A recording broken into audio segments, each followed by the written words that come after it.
Hello everyone, welcome to Neso school. पिछले कुछ lectures से हम पावर शेयरिंग के बारे में पढ़ रहे हैं। हमने अभी तक ये समझा कि पावर शेयरिंग का मतलब क्या होता है, बेल्जियम और श्रीलंका का ज्योग्राफिकल प्रोफाइल क्या है, और पिछले ही लेक्चर में हमने ये समझा था कि बेल्जियम और श्रीलंका की एथनिक कॉम्पोजिशन क्या है। आज हम इसी चैप्टर को आगे बढ़ाएंगे और इस लेक्चर में समझेंगे श्रीलंका के केस स्टडी के बारे में। हमारे इस लेक्चर का नाम है मेजॉरिटेरियनिज्म इन श्रीलंका। तो चलिए बिना किसी देरी के देखते हैं इस लेक्चर के टॉपिक्स। जैसे कि मैंने आप सभी को बताया, हमारे इस लेक्चर का टॉपिक होगा मेजॉरिटेरियनिज्म इन श्रीलंका। इस टॉपिक में हम ये समझेंगे कि श्रीलंका में मेजॉरिटेरियनिज्म यानी कि बहुसंख्यावाद कैसे आया। ये टॉपिक आप सभी के चैप्टर में यहाँ पर दिया गया है। इसमें आपको दो इंपॉर्टेंट सेक्शंस के बारे में पढ़ना है। सबसे पहले मेजॉरिटेरियनिज्म इन श्रीलंका और उसके बाद एथनिक कॉन्फ्लिक्ट्स इन श्रीलंका, जो कि मेजॉरिटेरियनिज्म के वजह से ही आए। हमारे इस लेक्चर में हम सबसे पहले सेक्शन, जो कि यहाँ से यहाँ दिया गया है, इसके बारे में पढ़ने वाले हैं। तो चलिए शुरू करते हैं हमारे इस टॉपिक के साथ और समझ लेते हैं मेजॉरिटेरियनिज्म इन श्रीलंका। इससे पहले हम इस टॉपिक को डिस्कस करें, आप सभी का ये समझना जरूरी है कि मेजॉरिटेरियनिज्म क्या होता है। इसकी डेफिनेशन आप सभी की बुक में ग्लॉसरी में यहाँ पर दी गई है। तो चलिए इसी की मदद से समझ लेते हैं मेजॉरिटेरियनिज्म का meaning. Majoritarianism is a belief that the majority community should be able to rule a country in whichever way it wants, by disregarding the wishes and needs of the minority। मतलब कि majoritarianism एक ऐसा belief है, एक ऐसी धारणा है जो ये मानती है कि किसी भी देश को मेजॉरिटी कम्युनिटी को ही चलाना चाहिए। यानी कि किसी भी एक देश में जो सबसे ज्यादा संख्या की कम्युनिटी है, मेजॉरिटी कम्युनिटी है, सारी की सारी पावर उन्हीं के हाथ में होनी चाहिए और मेजॉरिटी का ही रूल होना चाहिए। वो जिस प्रकार से चाहे, जैसे भी चाहे वो कर सकते हैं, वो डिसीजंस ले सकते हैं। भले ही उन डिसीजंस के वजह से, उन फैसलों के वजह से माइनॉरिटी कम्युनिटी यानी कि कम संख्या वाली कम्युनिटी की विशेस, उनकी जरूरतें, उनकी इच्छाएं साइड में हो जाएं, इग्नोर हो जाएं, कोई दिक्कत नहीं है। लेकिन जो भी मेजॉरिटी चाहे देश में वही होना चाहिए। ऐसी ही बिलीफ को, ऐसी ही एक धारणा को मेजॉरिटेरियनिज्म बोला जाता है। अब आई होप आप सभी को मेजॉरिटेरियनिज्म का मीनिंग समझ में आ गया होगा। अब हम आगे बढ़ते हैं और समझते हैं कि आखिर श्रीलंका में मेजॉरिटेरियनिज्म आखिर आया कैसे। इसको समझने के लिए हमारे लिए सबसे पहले श्रीलंका का बैकग्राउंड समझना जरूरी है। यानी कि ये समझना जरूरी है कि असल में श्रीलंका में हो क्या रहा था और ऐसे क्या फैक्टर्स थे जिनके वजह से मेजॉरिटेरियनिज्म श्रीलंका में आया। तो देखते हैं हमारा सबसे पहला point. Sri Lanka emerged as an independent country in 1948। मतलब श्रीलंका एक स्वतंत्र देश बना, श्रीलंका को आजादी मिली 1948 में। आप सभी जानते होंगे कि इंडिया के साथ साथ श्रीलंका भी ब्रिटिश राज्य के अंडर था, वहां पर भी कॉलोनियलिज्म था और उसी से आजादी मिली थी श्रीलंका को 1948 में। क्या आप सब ये जानते हैं कि श्रीलंका का असली नाम पहले श्रीलंका भी नहीं था। 1972 से पहले श्रीलंका को सिलोन के नाम से जाना जाता था। 1972 के बाद इस आइलैंड का नाम सिलोन से श्रीलंका रखा गया। चलिए अब इस फैक्ट के बाद देख लेते हैं हमारा दूसरा point. Sinhala leaders sought to secure dominance over government by virtue of their majority। मतलब इंडिपेंडेंस के बाद सिन्हाला लीडर्स ने पूरी कोशिश करी, पूरा प्रयास किया कि वो गवर्नमेंट में आ सके, वो गवर्नमेंट को डोमिनेट कर सके। कैसे? अपनी मेजॉरिटी की मदद से। अगर आप सभी को याद हो तो पिछले लेक्चर में हमने श्रीलंका के एथनिक कॉम्पोजिशन को पढ़ा था और हमने ये समझा था कि श्रीलंका में जो मेजॉरिटी कम्युनिटी है उनका नाम है सिन्हाला कम्युनिटी, यानी कि वो कम्युनिटी जो सिन्हाला भाषा बोलती है। और वो श्रीलंका में इस पूरे रीजन में जो येलो कलर में है यहाँ पर कंसंट्रेटेड है। इनकी पॉपुलेशन कितनी थी? 74%। तो इसी 74% की पॉपुलेशन की मदद से सिन्हाला लीडर्स चाहते थे कि वो गवर्नमेंट को कंट्रोल कर सके और श्रीलंका को रूल कर सके। 1948 के टाइम से श्रीलंका में एक दूसरी पॉलिटिकल पार्टी रूल कर रही थी, जिनका नाम था यूनाइटेड नेशनल पार्टी। सिन्हालास को और तमिल्स को ये लगता था कि ये पॉलिटिकल पार्टी सिर्फ एक छोटे से ग्रुप को ही रिप्रेजेंट कर रही है। वो ग्रुप है उन लोगों का जो इलीट हैं, पावरफुल हैं और जो वेस्टर्न कल्चर को फॉलो करते हैं, जिसके वजह से सिन्हालास को ऐसा फील हो रहा था कि उनके कल्चर को साइडलाइन कर दिया गया है, दबा दिया गया है। और इन्हीं फैक्टर्स के वजह से वो चाहते थे कि वो अपनी पार्टी को फॉर्म करे और गवर्नमेंट बनाए। इसीलिए इस टाइम में सिन्हाला लीडर्स ने अपनी पॉलिटिकल पार्टी को फॉर्म किया, जिसका नाम था श्रीलंका फ्रीडम पार्टी। और उन्होंने 1956 में चुनावों को लड़ा और उस चुनाव में अपनी मेजॉरिटी की मदद से सिन्हाला लीडर्स ने गवर्नमेंट को फॉर्म कर लिया। अब देखते हैं 1956 के बाद क्या हुआ। Government adopted majoritarian measures to establish Sinhala supremacy. यानी कि 1956 के बाद जब ये गवर्नमेंट में आ गए तो उसके बाद सिन्हाला लीडर्स ने लाइन से मेजॉरिटेरियन मेजर्स को लेना शुरू कर दिया। यानी कि उन्होंने वो सारे फैसले लेने शुरू कर दिए, वो सारी पॉलिसीज बनानी शुरू कर दी जो कि सिन्हाला कम्युनिटी को फेवर कर रही थी और तमिल्स को डोमिनेट। ऐसा उन्होंने क्यों किया? क्योंकि वो श्रीलंका में सिन्हाला कम्युनिटी की सुप्रीमेसी और डोमिनेशन को एस्टैब्लिश करना चाहते थे। अब ऐसा नहीं है कि अचानक से सिन्हाला लीडर्स ने सोचा कि अब इंडिपेंडेंट हो गया है हमारा देश तो हम तमिल्स को डोमिनेट करते हैं। कई सारे फैक्टर्स थे, कई सारे रीजंस थे जिसकी वजह से उन्होंने ये सारे स्टेप्स लिए जो कि गलत थे। ब्रिटिशर्स के टाइम पे सिन्हाला कम्युनिटी को ये फील होता था कि ब्रिटिशर्स तमिल्स की तरफ ज्यादा फेवरेटिज्म दिखाते हैं, यानी कि वो तमिल्स को ज्यादा सपोर्ट करते हैं और उन्हीं की फेवर करते हैं। उनको ऐसा क्यों लगता था?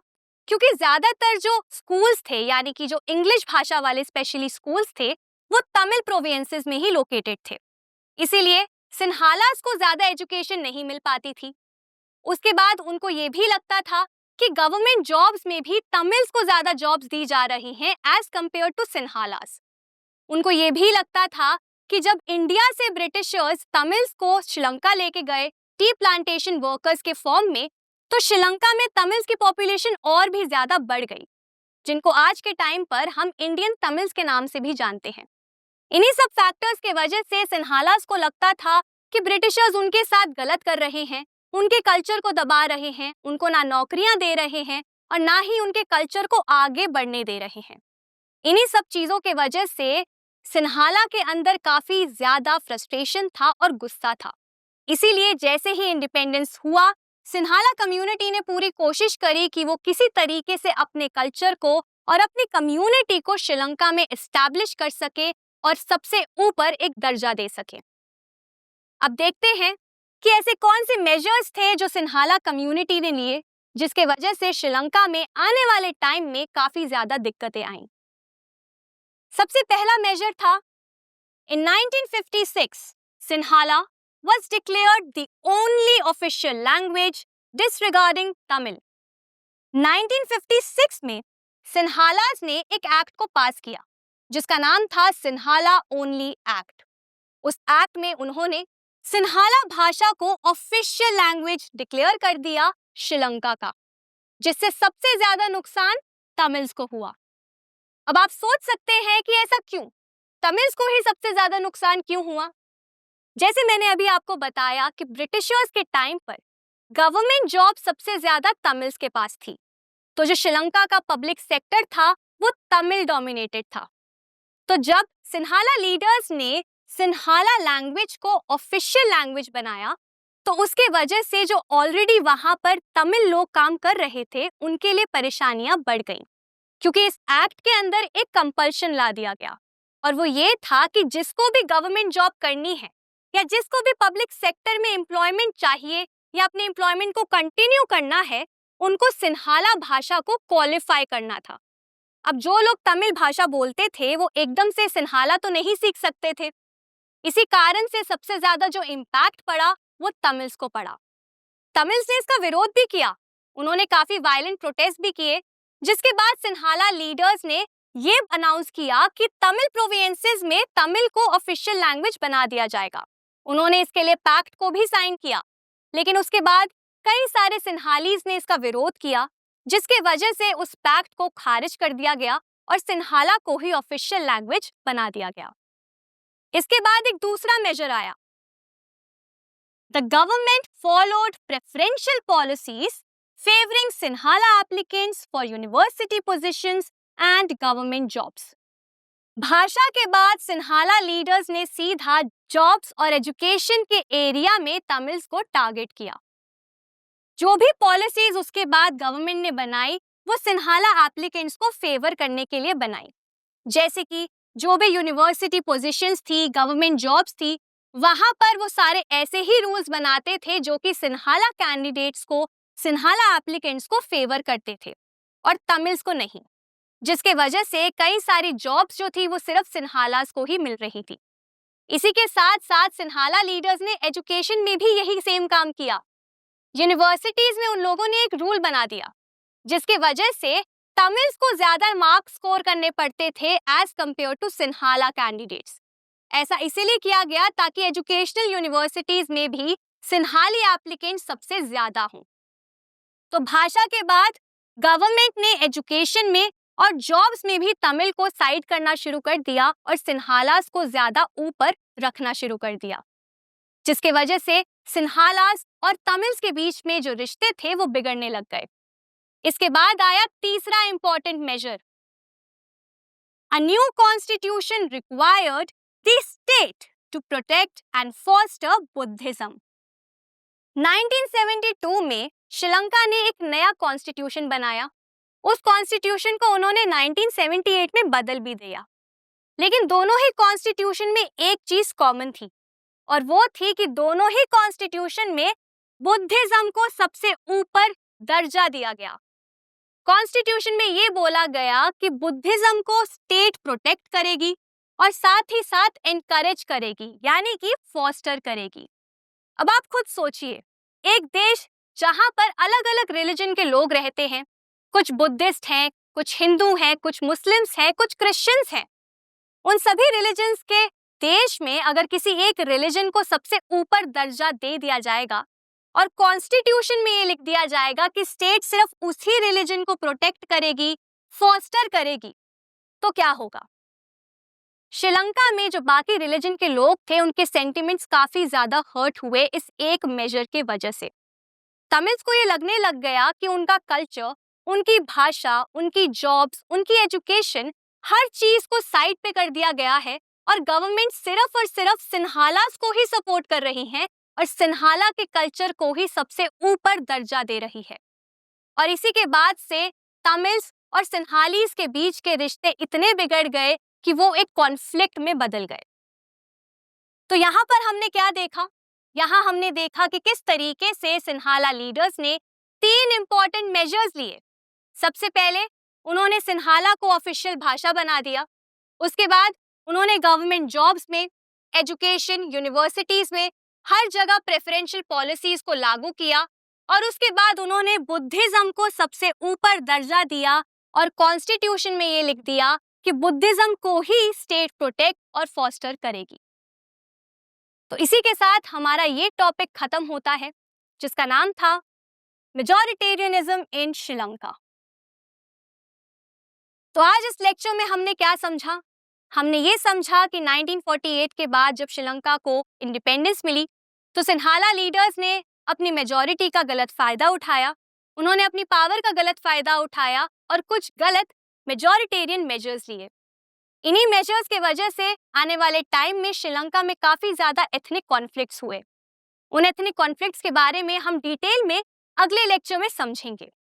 आज के लिए बस इतना ही। मैं उम्मीद करती हूँ कि आपको ये लेक्चर अच्छा लगा होगा। अब मैं मिलूंगी आपसे अगले लेक्चर में एक नए टॉपिक के साथ जिसका नाम है एथनिक कॉन्फ्लिक्ट। Thank you.